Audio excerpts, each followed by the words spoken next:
pouco tempo atrás, um amigo meu me procurou num sábado de manhã na igreja e disse assim: eu preciso que você vá visitar o meu filho. Eu notei que ele anda falando sozinho dentro do quarto. E aquilo, 2, 3 meses eu perguntava para ele: nada, pai, não, eu estava vendo televisão, eu estava vendo isso e aquilo. E aí, essa semana a coisa foi ficando mais desesperadora. À medida em que ele falava sozinho no quarto, eu comecei a perceber que ele estava negando e evitando ir à igreja. E aí eu coloquei contra a parede. E ele disse para mim que ele anda vendo espíritos malignos que se apresentam diante dele. Espíritos malignos. Quando ele entra dentro da igreja, esses espíritos malignos são mais fortes ainda e o atormentam mais ainda. Então por isso ele não quer ir à igreja, porque quando ele entra na igreja, eles estão ali. Eu perguntei para ele o que ele anda assistindo na televisão. E ele falou um monte de nomes, aí entre eles ele falou Naruto. Naruto. O que teu filho está assistindo na televisão? O que você está assistindo junto com seu filho na sala da tua casa? O que você anda vendo? Em que sites você está andando? Eles estão andando.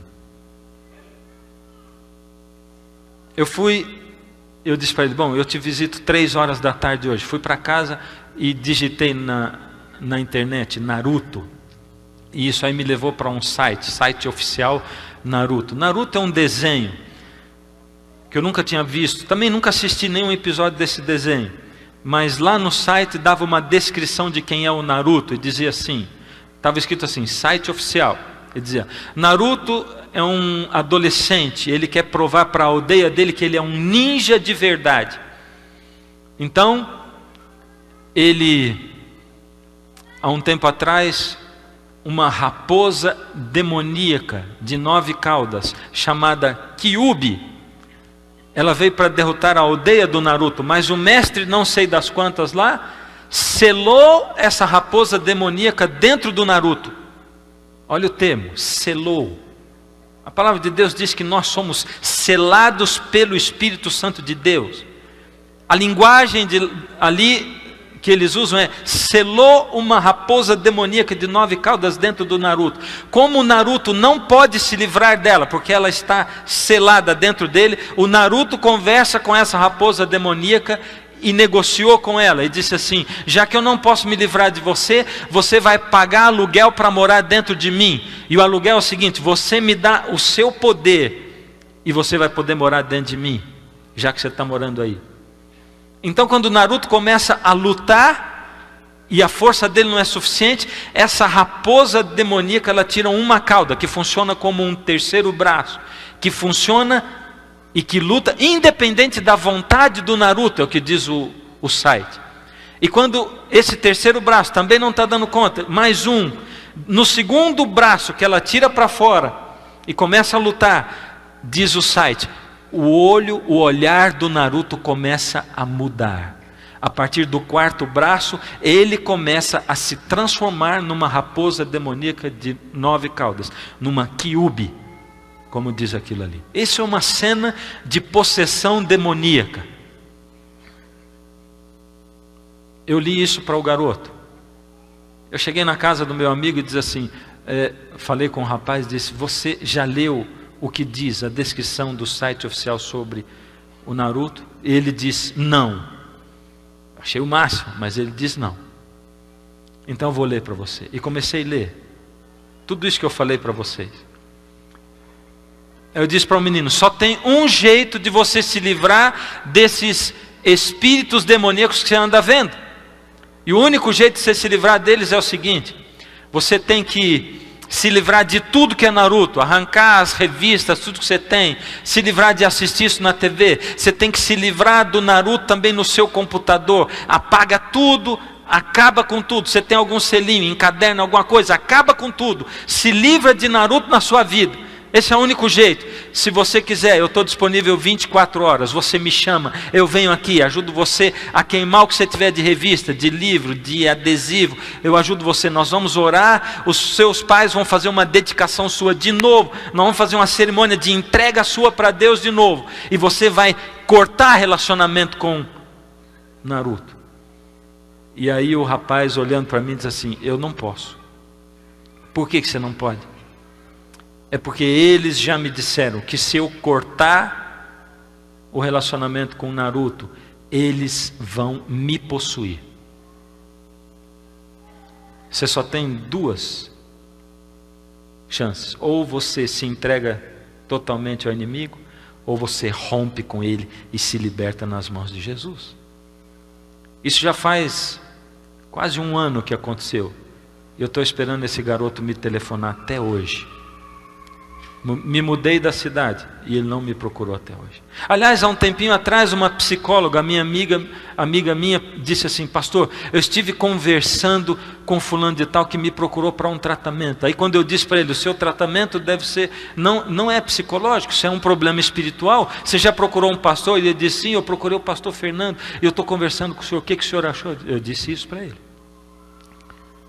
A gente está tentando fazer tratamento psicológico de certas coisas que nós escolhemos colocar na nossa vida, na nossa casa, na nossa família.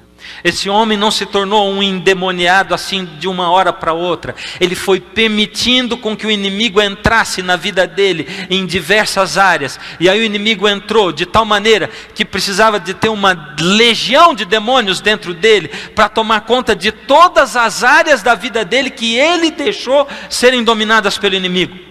O inimigo está rondando a sua casa e a sua vida. Ele deseja tomar conta de tudo. Como você pode entender o plano de Deus para a sua vida se você está exposto o tempo todo, e a sua família, a filosofias que o inimigo tem colocado através de filmes, de novelas, de desenhos? Como é que o demônio entra na vida de alguém? Como é que é? De repente ele se aposta assim? Ninguém é dominado pelo inimigo, a não ser que permita. Não existe uma possessão demoníaca, permissão da própria pessoa. E como nós permitimos? Não existe nenhum pecado que acontece assim: aconteceu, de uma hora para outra. Não, existe um processo. Todo pecado começa dentro da nossa mente, do nosso pensamento. É por isso que a nossa oração constante tem que ser: Senhor, purifica os meus pensamentos. Purifica a minha alma, limpa a minha mente, Deus, de pensar coisas que não devem ser pensadas, de olhar para onde eu não posso olhar. O inimigo não chega de uma hora para outra e arromba a porta do seu coração e entra sem a sua permissão. Não, de maneira alguma. Ele atrai você. Ele vai colocando diversão, ele vai colocando entretenimento, ele vai colocando sabores em lugares diferentes da sua vida e vai atraindo você.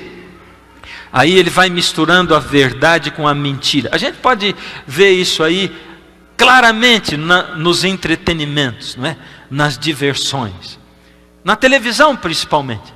Você começa assistindo um programinha bem ingênuo, e depois você começa a assistir outra coisa, e você vê, se você parar num momento da sua vida e dizer: puxa, antigamente eu assistia só tal coisa, por que agora eu estou vendo isso, isso e isso também? É porque você foi abrindo mão, você foi sendo transformado aos poucos, e você foi deixando entrar dentro do seu pensamento, da sua mente, do seu coração, o inimigo, e ele foi tomando conta de partes e de áreas da sua vida.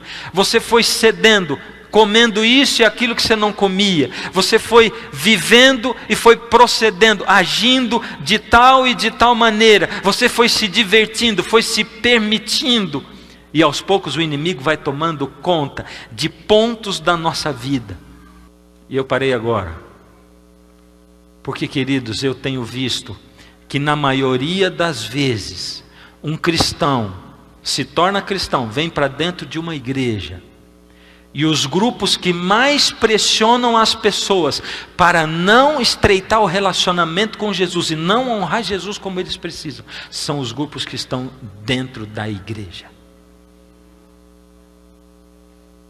Existe alguém pressionando você dentro da igreja, um grupo de amigos pressionando você, para você não adotar a alimentação que você precisa adotar, para você não adotar o vestuário de acordo com você precisa adotar, para você não fazer no sábado à tarde as coisas que você precisa fazer.